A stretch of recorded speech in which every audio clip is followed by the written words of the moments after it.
love that. Thanks, Bill. The phrase for me was any area of my life that is not, he used glory-centered. I would use the word Christ-centered, or is not Christ-friendly, as an avenue and open for evil, entropy, disaster, whatever you call. So it's like, examine me. I'm examining me. Okay, where in my life am I resistant or separate? That's mine. The money, the checkbook, that's mine, or the whatever it may be. So I want to encourage you with that. I got just a great privilege to introduce my friend John, Diana Dix. John, has anyone here been to Redding, California? A couple of people. So there's a cafe just down the hill from Bethel. It's a restaurant. You're not allowed to call it it's a restaurant. But just the journey of John with Jesus, if there's anybody that's walked through the difficulty of launching something, growing something in business, and it doesn't happen in the timing or like you expect. Anybody here in the room like that? You're there right now. His story of how God has walked, it's almost like God does stuff in spite of us. Sometimes with us, sometimes in spite of us, sometimes for us, sometimes to us. Sometimes there's some opportunities. But I just know that hearing the story of what he's about to share with you will encourage you where you're at in that journey. Are you ready? So put your hands together and just welcome John.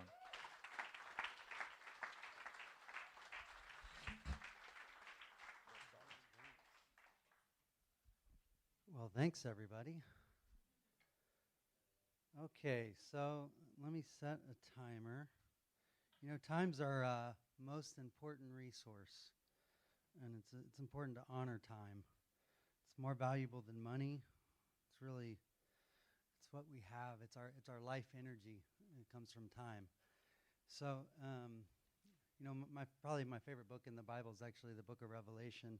It's the book on economics in the Bible, and we don't have a lot of time to talk about that. But there's a verse in Revelation 8:1 that says, "When the Lamb opened the seventh seal, there was silence in heaven for half an hour." And silence is an important thing, especially in business. It's very hard to experience silence in business. You have so much on your plate. You have so much coming at you. You have so many decisions to make. And yet silence is really our greatest weapon. It's actually heaven's greatest weapon. So if you guys would, let's take a 30-second moment of prayer of silence with me.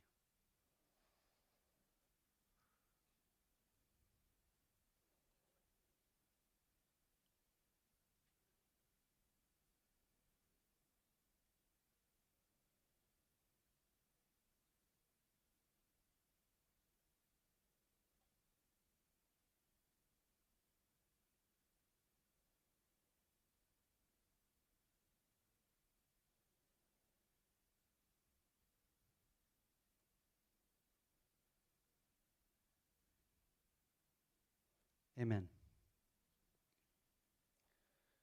Okay, some people heard a little bit of my story yesterday. You're going to have to hear a little bit more of it hear a repeat of it.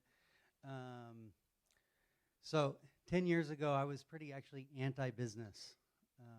I had kind of a misunderstanding of money and a misunderstanding of the business world. And I was like, I'm the first Christian in my family. Like a lot of first Christians, I was very zealous and wanted to save the world.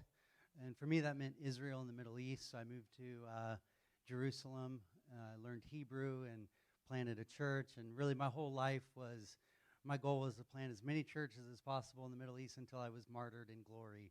And I thought and lived that way. So never, ever, ever would I have seen myself in business. But 10 years ago, I woke up. It was actually September of 2009. And I woke in the middle of the night to hear the audible voice of God. And he said three things to me. He said, "I don't agree with all of your thoughts about business." Now, to be honest, I didn't care what his thoughts were about business because I didn't care what my thoughts were about business. It was a non-starter. But obviously he said it for a reason. The second thing he said was, "I own the cattle on 1,000 hills, and I will do whatever I want with my money." Again, money was something that I wasn't concerned about, so that didn't actually make a lot of sense to me either. And the third thing he said was, you've never seen how I can use a business as a place of safety. That did catch my interest because safety is an important thing to me. I come from a fairly broken childhood, and so anything that has to do with the word safety is just an important idea to me. Now, probably about a few weeks before, my wife, she married me under the condition that we would move out to Reading and go to the Bethel School of Ministry for a year. And I agreed to her bargaining, one, because she's a wonderful woman, and two, because God was bringing us together, and our plans was to go back to Israel or perhaps Ireland to go back into church planting. So a 9-month delay to marry Diana was a fair enough bargain. But probably at the end of the school year, my wife and I attended a marriage retreat, and we were standing in the food line, and I'm talking to this man who'd bought a bakery, and he told me he just bought this bakery, and I'd baked bagels in college, and so we talked for a few minutes, and I went on my way. Well, several days later, he gave me a call, and he said, hey, my wife and I want to start a restaurant, and we believe that you're the person that's supposed to build it. And I said, well, no, I wouldn't be that person. I don't know anything about restaurants. I don't know anything about construction, and also I'm just not interested. And so he's like, well, the thing is, when my wife saw us talking on the phone the other day, when my wife saw us standing in the food line and talking the other day, she heard God say to her that the man your husband's talking to is going to be very instrumental in the business. And I was like, well, I guess you guys will have to pray about that. You know, I'm not interested. And so it was a few weeks later that the Lord woke me up in the middle of the night and said those three things to me.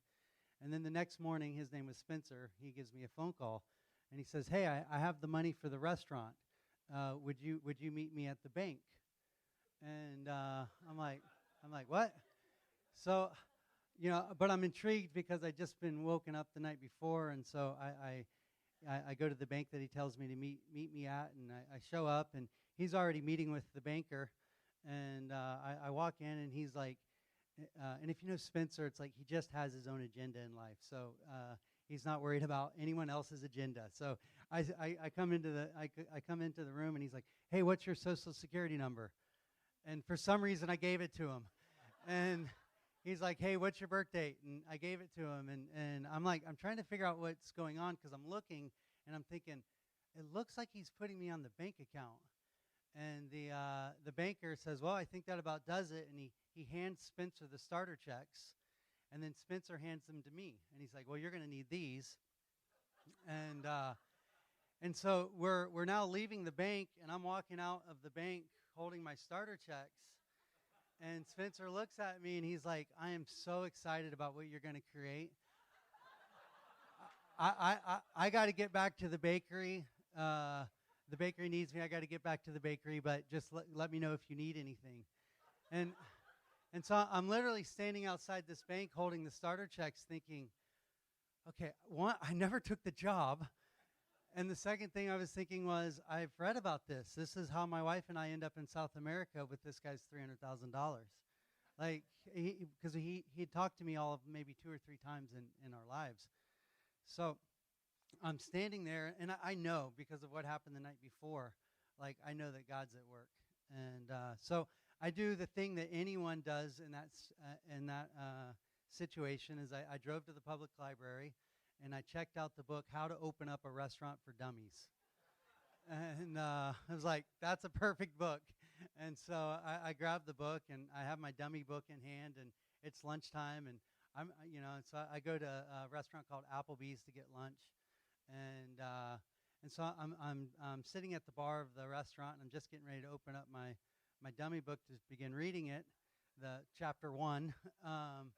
And this older gentleman says to me, he says, hey, are you opening up a restaurant? And I look at him like, I think so. And he's like, well, what kind of restaurant are you opening up? And I'm like, I'm not sure. And he's like, so you're opening up a restaurant, but you're not sure? And I'm like, well, and this bakery was a sourdough bakery, and they produced great sourdough bread. So I was like, well, it's going to be like sandwiches and salads and probably breakfast. And he says, well, I've opened up over 100 restaurants or helped open up over 100 restaurants in my lifetime, restaurants in Hawaii, San Francisco, Miami. And he said, maybe you can give me your number and I can give you a call sometime. So, um, so a few days later, his name was Ted. He gives me a call, and he says, "Hey, I've been thinking about your restaurant, and and he says, I want to help you. I'm willing to design it and construct it for $5,000." So now, honestly, I'd actually never made more than perhaps $15,000 in a year. So $5,000 seemed like a whole lot of money to me. And I wanted to be faithful with the money that had been entrusted to me. So I'm like, what about 4,500? And he says, rightly annoyed, he says, look, kid, no one in their right mind would do this for you for less than 50,000. So you're going to accept my offer of 5. We both know you have no idea what you're doing. So I made my first smart business agreement. So, so over the next 6 months, hold on, I got to get to my notes. So over the next 6 months, Ted worked for me probably for 30 hours a week. And he did much more than design and construct a restaurant. One, he taught me how to design restaurants. And so we have a total of 6 restaurants, and I've designed all the rest from what he taught me. He would take me to the city of Reading, and he taught me about permitting and how to get your plans through the city. He taught me how to manage construction projects and how to negotiate with the subcontractors and how to inspect their work.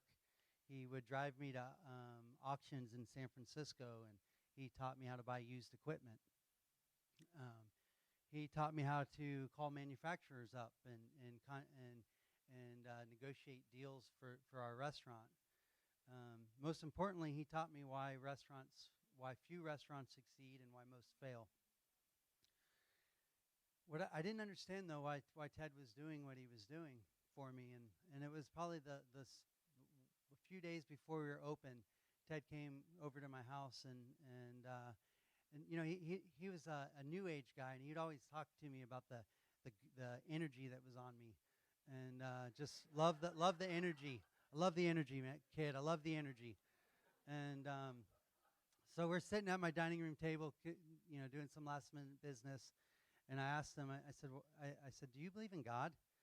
And he looked at me, and he started to tell me a story about his life, a life that he had previously had in the 1970s in New York City. He was married with 3 kids, and on 4th of July in the early 70s, his oldest son started throwing up, and a few days later died for really unknown complications. And so Ted and his wife went to church for the very first time in their lives, not shortly after, and a few months later, Ted came home, and his wife was in bed with the pastor. And it broke him. He walked out of New York City on foot. He had a large construction company, but he walked out of New York City on foot. He hitchhiked to Berkeley, California. He abandoned his family. He let his construction company go into bankruptcy, and really he became a drug addict for the next 10 years. 10 years later, he sobered up and he moved to Hawaii, where he became a restaurant designer. But he never reached out to his family for the next 20 or so years. Well, he told me that day that the reason why he was in Reading was his 2 daughters and actually his ex-wife had moved to a town called Bernie, which is very close to Reading, and he was trying to make contact with his daughters, and he was feeling very nervous, and he was sitting at the bar, and he was looking at me, and he thought, oh, he's probably about my daughter's age, and so he was literally trying to strike up a conversation with a young person to practice talking to a young person that day at Applebee's. Well, what Ted didn't tell me that day was that he was dying of cancer, and I actually had the honor of officiating Ted's funeral. But before that, I had the honor of watching Ted built this restaurant, and the first time that he met his two daughters was at the restaurant that he built for me. Um, but the funeral was really kind of maybe the greatest thing I've ever attended. Just various family members would get up and just talk about Ted and his life. He actually lived with his ex-wife the last 6 months of his life. They lived back together again. She was with him when he died. His daughters shared about how angry they were that he would try to re-enter their life after so many years. But after Ted was just an amazingly patient and kind man by that time in his life, and he eventually won them over. The best story is the story that his grandson shared. Ted was too sick to help, but he bought his grandson a dilapidated house.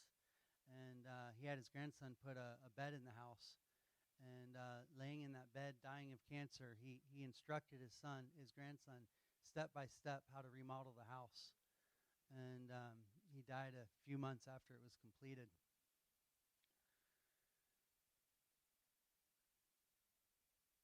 I have this message I call the 5 keys, and one of the keys is called the key of wealth.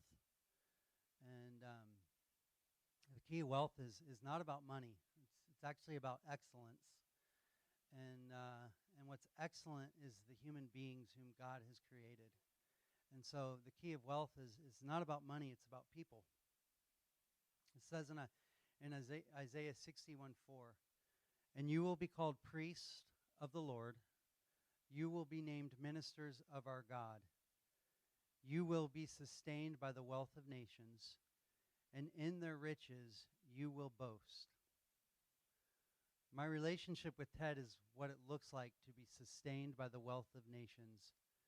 It's what it looks like to boast in their riches. Ted was rich in his knowledge of the restaurant industry.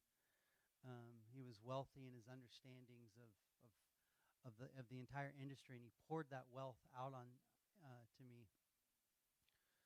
You know, God will give us money, and He'll create opportunities for us, but His actual goal in our life is that we're ministers unto Him, and that as ministers, we're ministers unto His people, which is everyone in the earth. I always find it very interesting that in Genesis 4, the first person that we see building a city is Cain. He's literally the Cain. He's in a sense, he was the world's first politician. Cain's grandson Jabal was the first to dwell in tents and have livestock. It says in verse 420. Jabal was the world's first architect and rancher. Cain's other grandson Jubal invented music. He was the father of all those who play the lyre and the pipe. One of Cain's other grandsons is Tubal-Cain. He was the first manufacturer. It says the father of all instruments of bronze and iron. Now, after Cain murdered Abel, he went out into the world and he began working. He didn't know what else to do with his life but to work. It's interesting because in Hebrew, the word for work and the word for worship is one and the same. It's avodah. See, in the Hebraic mindset, the way to worship God is not to sing songs. It's to use your life energy to create. The first 2 chapters of Genesis is really the greatest example of what it means to worship in the Bible. God took his life energy and he created. He created and then he gave it over to mankind for their enjoyment, the Garden of Eden, and for their advancement, subdue the earth. And that's really what it means to worship God. It's that we take our life energy and we bring creation into the earth for people's enjoyment and for their advancement.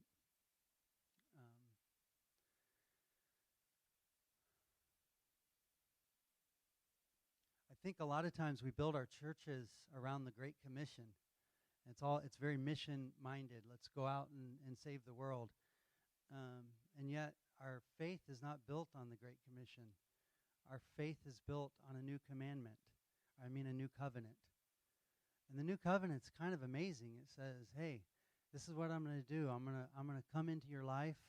I'm going to put my laws into your heart. I'm going to write them on your mind. You're going to be like me. And then the next amazing thing it says, and this is what you're going to do. No more are you going to say to your brother or to your neighbor, know the Lord. Like the very next line of the new covenant says, no more will you say to your brother or to your neighbor, know the Lord, for all shall know me. And that's God's next promise. And it's like we build our agendas off the Great Commission to go into the earth and preach the gospel. And yet the new covenant says we just have to be. Like, we just have to be. And that's what the sons of Cain are looking for.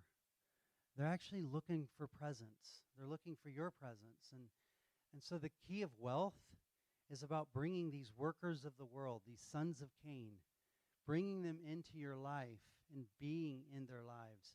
And they have excellence. They've really devoted a whole life to excellence.